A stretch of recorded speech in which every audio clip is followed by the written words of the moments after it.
안녕하십니까. 2020년 5월 7일 최병모 팩트 시작하겠습니다.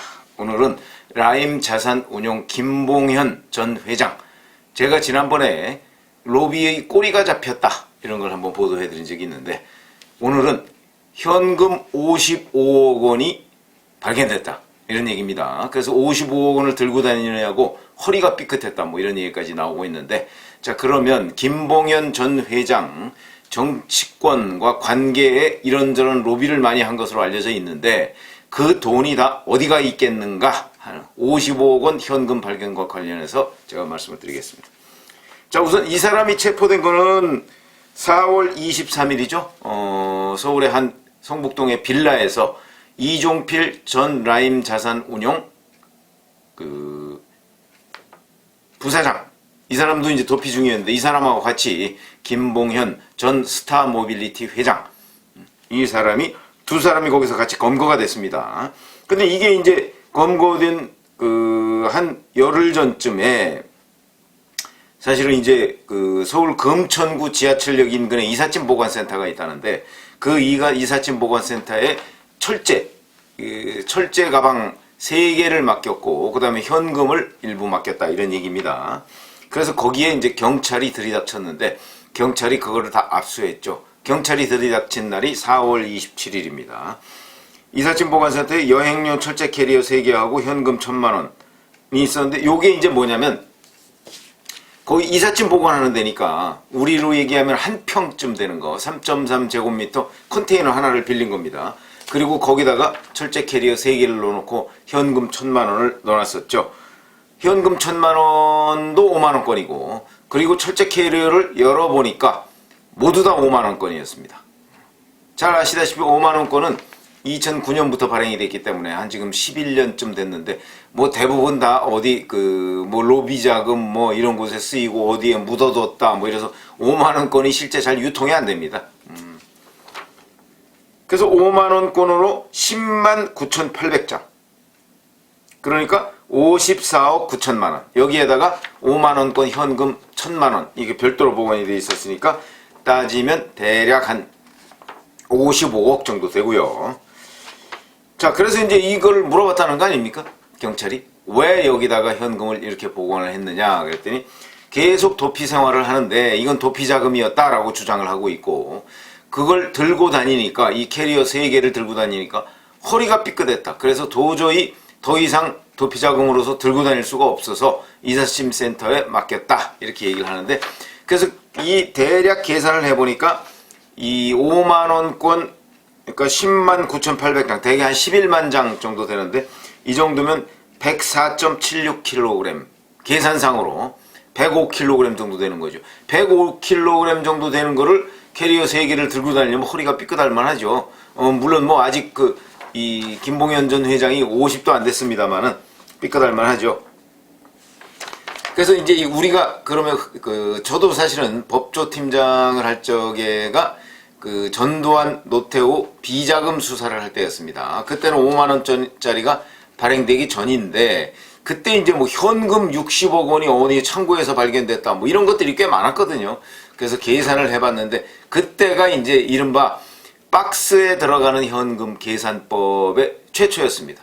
그래서 그때는 전두환 노태우 씨 뭐 잘 아시다시피 TK 출신이다 보니까 경북능금이라고 하는 사과 박스가 있는데, 경북능금 사과 박스는요 다른 사과 박스보다 조금 더 큽니다. 그래서 거기에 10,000원짜리를 저희가 계산을 해서 넣어보니까 2억 5천만 원 정도가 들어갑니다. 10,000원짜리가. 근데 거기에 5만 원짜리를 넣으면 7억 5천만 원이 들어가겠죠. 그래서 5만 원짜리로 대충 계산을 해보니까 흔히 우리가 얘기하는 라면 박스에 6억 원 정도가 들어가고요. 그 다음에 경북능금이 아닌 일반 사과 박스, 거기에 대개 12억 원 정도가 들어간다 이렇게 얘기했는데, 제가 아까 경북능금이 일반 사과 박스보다 조금 큰데 7억 5천만 원 정도 들어갈 거라고 했죠. 이 계산법은 보니까 아마 새돈을 얘기한 것 같습니다. 새돈으로 하면 부피가 훨씬 줄죠. 그래서 12억 원 정도가 들어간다.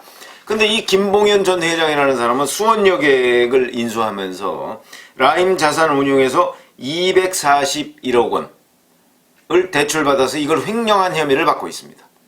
근데 오늘 이리저리 이제 언론에 보도된 내용을 보면 이 김봉현 전 회장이 뭐 강남의 룸사롱이나 이런 데 다니면서 쭉 술을 먹고 그러면서 이제 주변 사람들한테 우리 같은 사람은 말이야 이런 데 와서 술 먹고 그러면 대략 뭐 대출 받은 돈 뭐 대개 그냥 없어지고 그러던데 라고 자랑을 하곤 했다고 합니다. 그러니까 횡령한 돈으로 룸사롱에 가서 흥청망청 술을 퍼마시고 로비도 하고 뭐 이렇게 했다는 얘기가 되는 것이고, 근데 이 김봉현 전 회장 올해 1월 7일 이제 구속영장 실질 심사를 앞두고서 잠적을 하다가 이제 4월 23일 날 성북동 빌라에서 체포가 된 사람입니다.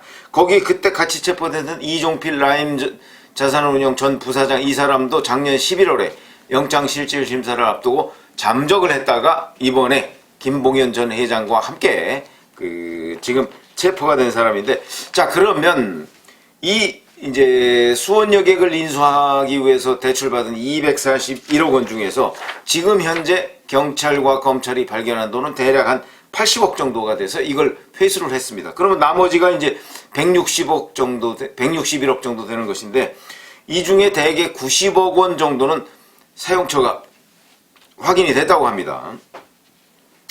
그러면 71억 원 정도가 이제 사용처 확인이 안 된 거고요. 그러면 이 90억 원 정도의 사용처가 확인된 것 중에는 상품권을 산 것이 대략 한 5억 원 정도 됐다고 하고요.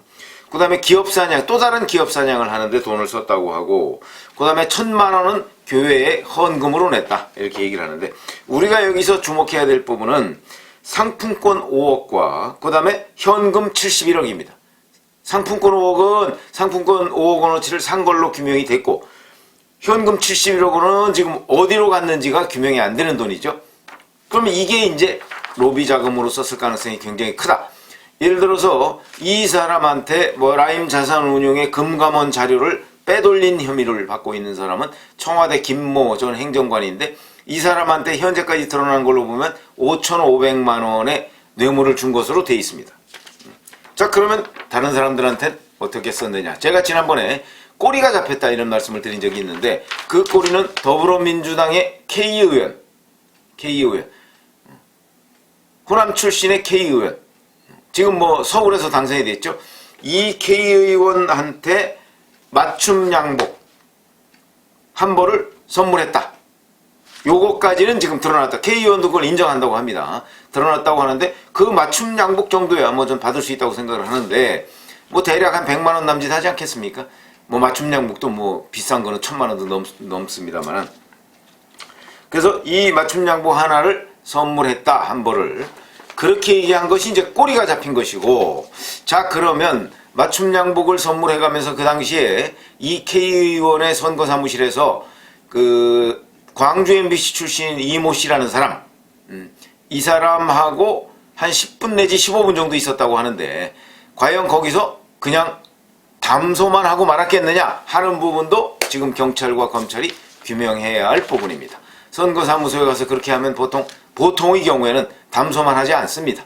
뭐 봉투가 건네지거나 이거 선거운동 비용으로 쓰십시오 라고 했을 가능성이 저는 매우 높다. 저희 취재 경험으로 보면 이렇게 보는데, 이 K의원은 뭐 절대적으로 그걸 부인하고 있으니까 과연 어디까지가 사실이냐 하는 부분이고, 그 다음에 이제 현금 71억과 상품권 5억, 이 부분은 이제 대부분 로비에 쓰였을 가능성이 있다고 보는데, 현금 71억 중에 상당 부분, 이 부분을 이제 앞으로 경찰과 검찰이 규명해야 할 부분이다. 그런데 라임 자산운용과 관련해서는 그동안에 정치권 로비 의혹이 굉장히 많이 불거진 적이 있습니다.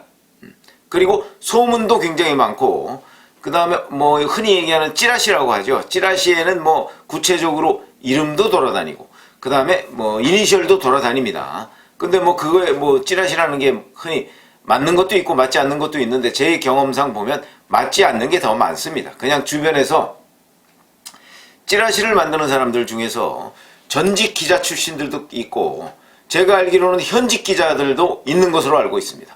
이 현직 기자들한테 제가 만드는 현직 기자들한테 물어봤더니, 이제 신뢰도가 떨어져서 언론, 신문이나 방송에 직접 보도할 수 없는 내용, 사실은 기자들 그런 거 많습니다.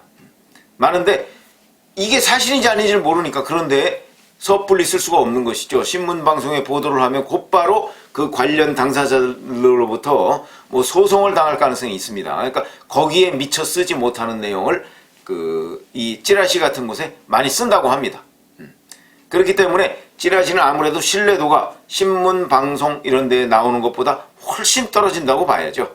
그렇게 본다면 이런 데에 지금 거론되고 있는 사람들의 이름 이런 것들이 우리가 지금 믿을 만한 정도는 아니다. 이거는 분명합니다.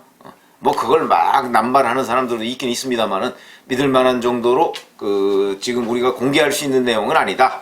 지금 여기 더불어민주당 K의원 맞춤 양복 선물 받았다는 이 사람 이름도 사실은 돌아다닙니다. 여기저기에 돌아다니지만 물론 본인이 인정을 했죠. 그러나 이 당시에 이 받았다는 게 4년 전이기 때문에 이 당시에는 김영란법의 적용 대상도 아니고요. 김영란법은 어차피 국회의원은 적용 대상이 아닙니다. 그 사람들이 김영란법을 만들면서 국회의원을 거기서 뺐거든요. 국회의원들은 대부분 남한테 청탁하는 게 일입니다. 그걸 제가 비난하고자 하는 얘기가 아니고 실질적으로 국회의원에 대한 부탁은 그렇게 많습니다. 그 부탁도 매몰차게 다 거절하면 다음번에 당선이 안 됩니다. 그렇기 때문에 불가피한 측면은 있다. 그러나 그것이 우리 사회의 정의의 질서, 공정의 질서를 해치는 것만은 분명하기 때문에 저도 국회의원도 누구의 청탁을 받거나 또는 남한테 청탁하는 것을 금지해야 된다고 생각하는 입장입니다. 만약에 모두가 다 금지했다. 그리고 모든 국회의원이 청탁을 받지도 않고 청탁을 하지도 않는다. 이렇게 얘기할 때 그러면 이제 그 청탁을 하는 사람들이 섭섭하게 생각하고 뭐 그 사람에 대한 낙선운동을 하고 뭐 그럴 텐데 처음에 뭐 일부 아마 혼란은 있을 겁니다. 그러나 모든 국회의원이 다 그렇게 하고 그 다음에 그렇게 한 국회의원 그러니까 청탁을 받거나 또는 청탁을 하거나 한 국회의원이 처벌받기 시작하면 그렇다면 청탁 문화는 없어질 것이다. 그것은 곧 정의의 질서, 우리 사회 정의의 질서가 확립돼가는 하나의 계기가 될 것이다. 그러니까 지금 나만 그걸 안 하면 다른 사람이 할 거 아니겠습니까? 그럴 경우에는 본인이 뭐 당락에 영향을 미칠 수 있으니까 그걸 뭐 강요하거나 이렇게 얘기할 수는 없는 부분이고 그러나 만약에 김영란법에 국회의원도 청탁 금지 대상에 넣어놓고 실제 처벌이 이루어진다면 그렇다면 청탁 문화는 굉장히 없어질 것이다. 그건 분명한 것이죠. 그러니까 바로 근데 지금 이제 그 K의원이라는 사람이 맞춤 양복을 선물 받았을 2016년에는 이 김영란법의 적용 대상이 아예 김영란법이 그때 시행이 안 됐었고 설령 시행됐다 할지라도 국회의원은 예외다 하니까 제가 보건대 그 당시에 뭐 김영란법 이렇게 얘기하는 건 사실과 이제 부합하지 않고요. 우선 경찰과 검찰이 해야 할 매우 중요한 부분 중에 하나가 바로 지금 말씀드린 그러니까 사용처가 발견되지 않은 현금 71억. 왜냐하면 로비는 대부분 현금으로 합니다. 왜 그러냐면 받는 사람도 현금으로 받았을 때 그걸 나중에 설령 이제 뭐 정치인들 뭐 흔히 부인하지 않습니까? 부인하고 뭐 물론 이 K의원도 맞춤 양복 이후에는 4년 동안 국회의원 하는 4년 동안 뭐 한 번도 그 사람을 제대로 만난 적이 없다 이렇게 얘기를 하고 있습니다. 그리고 대가성도 없었다 이렇게 주장을 하고 있습니다. 그렇기 때문에 이 부인하기 좋게 하면 기록을 남기면 안 되죠. 그래서 현금으로 로비는 대개 현금으로 받게 되고요. 그 다음에 상품권의 경우에도 상품권은 기록에는 났습니다. 상품권을 샀다는 기록에는 남는데 그 상품권을 누구한테 줬다 이런 부분은 그건 기록할 수가 없는 거죠. 그리고 이 사람이 상품권을 쓸 때 그것도 기록에 안 남습니다. 상품권은 무기명이죠. 그렇기 때문에 상품권도 효과적인 로비나 뇌물수단 중에 하나다 이렇게 얘기를 할 수 있습니다. 그래서 상품권과 현금에 주목을 해야 된다. 이 부분은 라임 자산운용의 실질적 전주라고 알려진 이 김봉현 전 회장의 로비 커넥션 이걸 밝히는데 이 현금과 상품권이 매우 중요한 역할을 할 것이고 지금 검찰과 경찰이 어디까지 밝힐지는 모르겠으나 여하튼 지금 현재 드러난 것은 그 더불어민주당 K의원의 맞춤 양복 정도밖에 없고 이 사람이 가지고 다녔던 55억 원의 현금 그 다음에 사용처가 발견되지 않은 71억 원의 현금 그 다음에 5억 원 상품권 구매, 그 내역과 사용처 이런 것들을 경찰과 검찰이 밝혀야 된다. 이런 말씀을 드리고, 이 라임 자산운용은 제대로만 수사하면 상당한 정도의 그 로비 커넥션, 정치권과 관계에 대한 로비 커넥션이 밝혀질 텐데, 과연 지금의 경찰과 검찰이 얼마나 밝혀낼 수 있을지, 또는 밝혀낼 의지가 있는 것인지, 이런 부분에 의문을 갖게 하는 것은 사실입니다. 왜 그러냐면 이 김봉현 전 회장과 연관된 여러 가지 소문의 그 주변 네트워크가 대부분 현 정권의 중추적인 역할을 하고 있다는 호남 출신들 중심으로 이루어져 있기 때문에, 이 김봉현 전 회장 자체가 그러니까 이루어졌기 때문에, 이 정권이 과연 이 검찰이 과연 현 정권의 핵심부들 또는 핵심부 주변들 여기에 칼을 겨눠야 되는데 그것이 가능할까? 이 부분은 우리 함께 지켜보시면 되겠습니다. 감사합니다.